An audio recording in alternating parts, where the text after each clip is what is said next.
Let's talk Bengals training camp report, August 16th, 2021. You're in the trenches with Dave Lapham, brought to you by First Star Logistics. And the first thing that comes to mind today, watching both of these kickers, I mean, there's no other team in the National Football League that has two place kickers that entered the league as fifth-round draft picks. And the Bengals do have that. Evan McPherson, who I think is the front runner, and rightfully so, he has a howitzer hanging off his right hip for a kicking leg. I mean, when he contacts the football, it makes a different sound. But Austin Seibert is more than credible. I mean, this guy's he's an NFL kicker. There is no question about it. To me, I think, it takes two to make a trade, obviously, but I would try to trade Austin Seibert instead of just waive him. Now, every team in the league is going to know you're going to waive him eventually because they know you drafted one in the fifth round this year who's a great kicker out of Florida, that being McPherson. But Seibert out of Oklahoma is big time as well.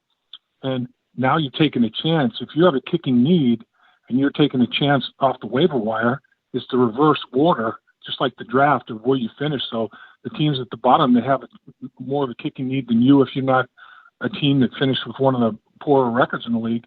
Seibert's not going to make it to you for you to make a claim off a waiver. So if you find the right fit, if you find a team that has a need because of injury, God forbid, or whatever the case may be, and they want to make a trade for a viable kicker and not take a chance on the waiver wire, Bengals may have some value there in Austin Seibert. And both of them kick well in the preseason opener in Tampa Bay. And they continue to kick well every single day in practice as well. There's no question about it. Offensive line, let's talk about some of these guys a little bit again after taking a look at a little bit more tape. Consistency is the big thing. There were more pluses than minuses, just like the entire football team. Overall, looking at the game, there were more pluses than minuses across the board. And Jackson Carman, of course, everybody's very interested in Jackson. Holding penalty on the very first snap. And he had some moments. He had some good moments. And he had some not so good moments. So you have to even it out. You have to be more consistent. Coaches are looking for players that have intelligence and provide consistency in play. Coaches want to know every single week what they're going to get out of a player. They don't want to have to guess. And Jackson Carman still got a little hop in his step, but when he has his feet anchored and hits people, he moves them. I mean, this guy is a powerful kid. He's got great strength and athleticism. He just needs to keep working on that footwork and see if he'll grow. Mitchell Wilcox, the tight end that is in the mix for the third or fourth tight end if they do keep four, he's another one that needs to be more consistent. He can run and he can catch the football, but his run blocking, he'll have some good moments, and then he'll have moments where things just don't go very well. So that's going to be an interesting thing to watch his overall development during the preseason. If his graph goes up, and it has to continually go up in terms of how he handles the edge in the running game.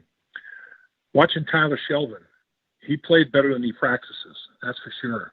This kid is a gamer. That was his reputation down at LSU. And I think part of it is some guys are that way. Some guys, just don't get motivated for practice and they get up in the bit for the game and they perform at a much different level. And I think the other part of it with Tyler Shelvin is he's overweight. He's out of shape. So it's been hot a lot of days at training camp, and all the drills and everything you do in all practice long, by the time you get to team workouts at the end of practice, he's dead. He's done. He's a wet noodle. He doesn't have it anymore. So he hasn't looked that good in some of the team portion of practices because fatigue is set in. And, I think once he keeps working himself into better and better shape, I think they've got something there. Tupou played excellent, played very, very well. Played limited snaps, obviously, but the Cincinnati Bengals inside with their defensive interior linemen are bigger than they've ever been. And they are space eaters, and they're not stiffs. They're not on the ground all the time. And they've got some athleticism. They stay on their feet. And the way this defense is built, they got big monsters inside to stuff the run. Then they've got the edge guys that are explosive and quick. And Ossai made that sack on Tom Brady to end the very first series. I mean, he sacked the GOAT. That was a big deal. Unfortunately, on his 22nd snap of the game, the last snap he was involved with, He had a collision with Hodge as they were pressuring the quarterback, and he injured his wrist. And my feeling is even if there is a fracture in that wrist, Zach Taylor said today, no additional update on the injury status of Ossai. But if there is a fracture in there, now it's not shattered. It's not totally blown out or anything like that. But if there's a crack or the bone dislocated or something like that, I think they're still trying to figure out if surgery is necessary. You don't want to have surgery unless you have to, but experiences that I've had watching players that do go under the knife, had that surgery, it expedites the healing process. So they're trying to make a decision on that, and I think he's going to play in the opener no matter what. Put a cast on him, pat it up, and let him go. But he's going to have to adjust to playing with the club because he won't be able to grab people, with that hand. That's going to be a big factor for sure. As we're talking about these edge guys, we got to talk about Darius Hodge. I mean, this kid out of Marshall, he's making a statement. College free agent out of Marshall. Originally, his hometown's Wake Forest, North Carolina, and this young man had himself a game. 6'1", 200 and almost 50-pounder. So he's built low to the ground and stocky, but he's got some explosion and quickness. And I'm telling you, he was giving Jonah Williams early on training camp and all the way through. He beat him outside. He beat him with an inside move. Not every time, but he won some. It's like, hey, wow, this kid's got some pass rush ability. There's no doubt about it. And he's trying to make a conversion to that edge rush guy, and I think he's going to give them decent snaps, it looks like. I mean, in the competition all through training camp. Now, he did play in the second quarter, so he didn't play against number ones necessarily because the number ones were out by then, but he was playing against true backups in the National Football League and winning his share of battles. He ended up with a sack and a half and 5 quarterback pressures, and most of them hits. So he had himself a heck of a football game. And now his goal is to stack one on top of another. Another guy that showed up was Jalen Davis, cornerback. He tipped 2 balls that ended up as interceptions. And he's had a very, very strong training camp. He showed up at the end of the season last year, and really he had to play down the stretch, and he didn't even know who his teammates were. He was in the huddle on game day actually introducing himself to some of his teammates. But this kid has had a very good camp this summer. No training camp last year, obviously, but he's had a good camp this summer, and he's providing great coverage, and he got his hands on some footballs. There's no question about it. So, some of these guys, offensive line, defensive line, Isaiah Prince, I thought in the very beginning it was a little uneven for him, but he's settled in now. He settled in. He played a bunch of snaps. He played more snaps than anybody during the course of the football game, and he settled in and started playing very, very good football. He's got balance. He's got movement skills. He's long. I mean, he has a chance. So he's making a little bit of a statement.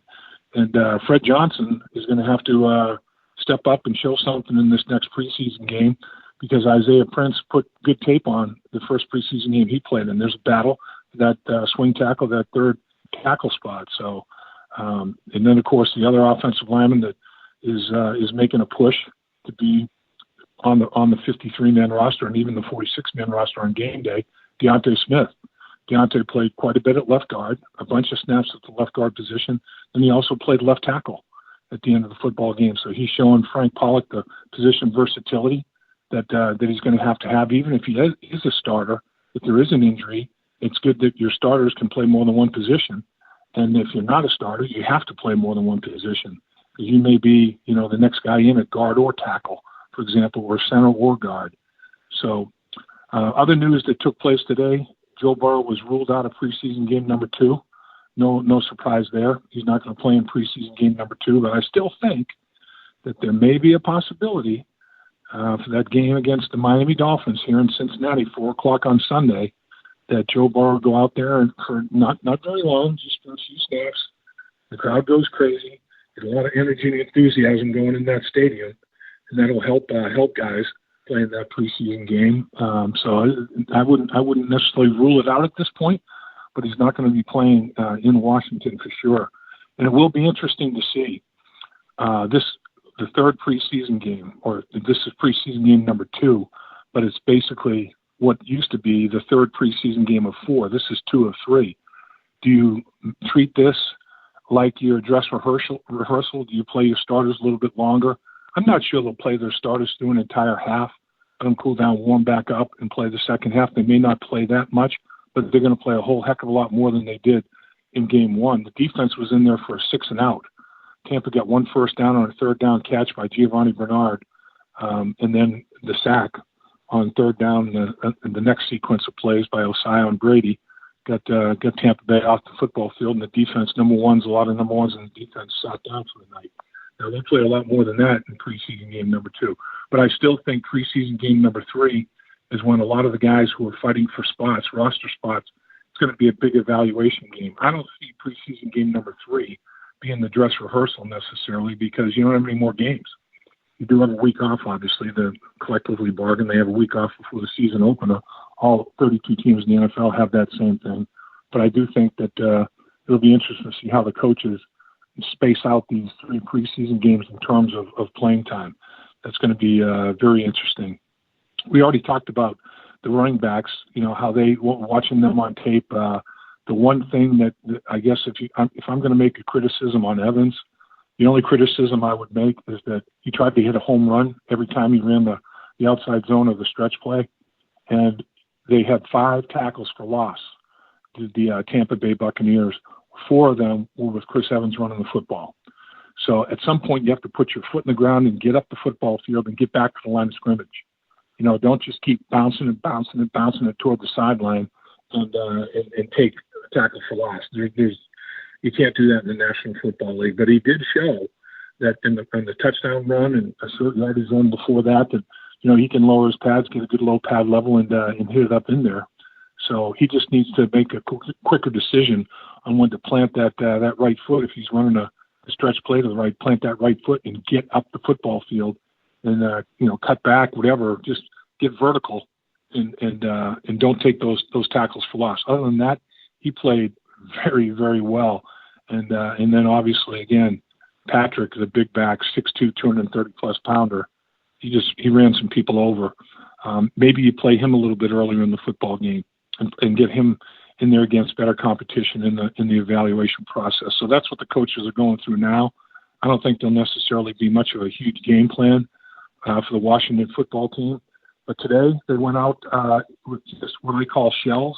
It's like a foam type padding that they have in their shoulders. It's not true shoulder pads. It's called, shells in my estimation. And so they worked that today. They're in full pads tomorrow. And then on Wednesday, they'll probably be just in jerseys and helmets. They're going to have a shortened practice Wednesday morning, get it done about the middle of the day, and start to choke it down in terms of getting people some rest, letting them get their legs back underneath them. So they have to travel on Thursday and play on Friday. So, right now, here it is Monday. You're going to be playing at 8 o'clock in Washington. They want to let guys get their legs back under them and go out there and be able to perform at a high level. I do think the first preseason game overall was pretty clean offensively, except for the turnovers. There weren't a whole lot of mistakes defensively. DJ Reader only played 4 snaps, but one of his snaps, he had an unbelievably effective pass rush, and that was good to see. Lou Anarumo, the defensive coordinator, was extremely vanilla. Looking at the tape, he didn't do anything really in terms of blitzes, stunts, twists, and he just wanted to evaluate players and see if they could execute. And man, they executed at an extremely high level.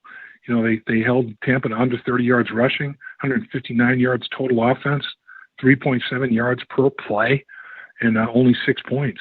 So they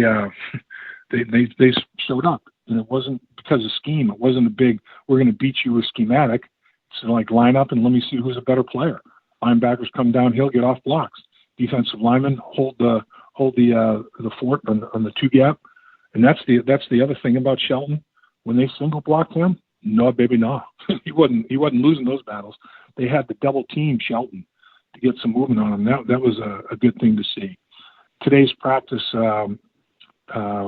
Joe Burrow and Jamar Chase had a good day. They had 2 red zone touchdowns. One of them was a tap in the back corner of the end zone. There was a contested catch early on that on the sideline that he showed some physicality and an ability with very strong hands to make a play on. I thought it was going to be intercepted. He came down with the football. So the other thing, one thing that does come to mind defensively, again, we talked about every single time on first down, the Bengals never gave up more than 3 yards. In fact, they were never in 2nd and 7. I think 3rd and 7 was their worst. 2nd and 7 was their worst down and distance conversion rate after first down. So they were doing a good job there, and they did a decent job on 2nd down. And they faced quite a few 3rd and longs, and a couple of those 3rd and longs were converted because, like I said, Lou Anarumo was extremely vanilla even with his coverages. And, Giovanni Bernard working against a running back, a tight end linebacker, running back Giovanni Bernard working against a linebacker is a mismatch. You have tight ends and wide receivers, working on outside linebackers and safeties or mismatches. So he wasn't trying to play chess. He just wanted to see if guys could do it or couldn't do it. And they started off very strong on 3rd down conversions, but then in the second half of the football game, they came back and played pretty well. And again, the Trent Irwin, he watching him on tape in the game, the guy makes plays. Today in practice, continues to make plays. He makes plays every practice. He made plays in the preseason game, made plays in the first practice after the preseason game. T. Higgins high-pointed the football very effectively today. So it's good that the coaches felt like everything they'd worked on from a technique and an alignment standpoint and understanding the structure of offense or defense standpoint that they worked on in practice carried over to the game. There weren't a whole lot of mental errors. There weren't a whole lot of things that coaches are scratching their head saying, what was that technique? And what were you doing on that play? It was a pretty clean football game that way. So I think overall they were very, very happy, very pleased. But, it's just preseason game number 1. There are miles to go before you rest. And I know one thing. The Bengals offensive line, gear it up. Also on the defensive side of the football, Ron Rivera has major input as a head coach. He played for the Chicago Bears defense, the great defense under Buddy Ryan that won a Super Bowl up there. Just a very, very sound, physical football player.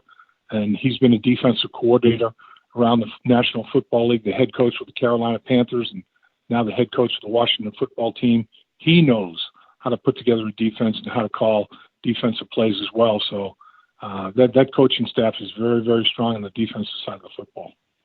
As a defensive line that is all number 1 draft picks. I mean, it's just these guys flat out get after you. And it starts out with a guy by the name of Chase Young, 6'5", 265, can make plays off the edge. Dwayne Payne, an interior defensive lineman, 6'3", 320 out of Alabama. He'll stuff it up. Jonathan Allen is the interior defensive tackle that wrecked Joe Burrow's knee, another Alabama defensive lineman. Number 93 and 94, they're twin players from Alabama. They're a year apart, 4- and 5-year players, and they get it done inside. And then on the other defensive end position, Montez Sweat, 6'6", 262 out of Mississippi State. So you're talking Big Ten and SEC defensive linemen, and they can play some football. They don't have to blitz. They're as effective as anybody in the National Football League with their 4-man rush. So on the line, get some rest. Make sure you keep your nose in the playbook because it's going to be a long day at the office, but it could be a rewarding day at the office. You play well against this defensive front that the Washington football team has put together, and they're coordinated very effectively. Jack Del Rio, who's been a head coach in the National Football League, is the defensive coordinator. And, the head coach, obviously, has something to say about it as well. They picked him up from the Carolina Panthers, and this guy has been, a defensive coordinator in the National Football League for a bunch of years, and he knows what he's doing defensively as well. So it's going to be interesting to see how the Bengals offensive line adapts and plays in this football game, because the Washington football team, they're salty on that side of the football. Ex-Cincinnati Bengal Ryan Fitzpatrick is the guy at the quarterback position. He's played for a bunch of teams in the National Football League. they have a couple of pretty darn good offensive linemen. Brandon Scherf is the one that sticks out to me. The right guard is as good a guard as there is in the National Football League. He played at Iowa, and that's like Penn State to linebacker, Iowa to offensive line.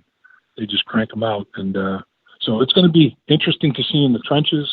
It's going to be interesting to see if the Bengals can take another step forward in terms of their progression in preseason game number 2. And it all takes place on Friday over in Washington, D.C. Hi, Dave Lapham here. Have you heard about In the Trenches with Dave Lapham, presented by First Star Logistics? Catch new episodes from the world of sports and broadcasting. Search for In the Trenches with Dave Lapham on YouTube or wherever you get your podcasts.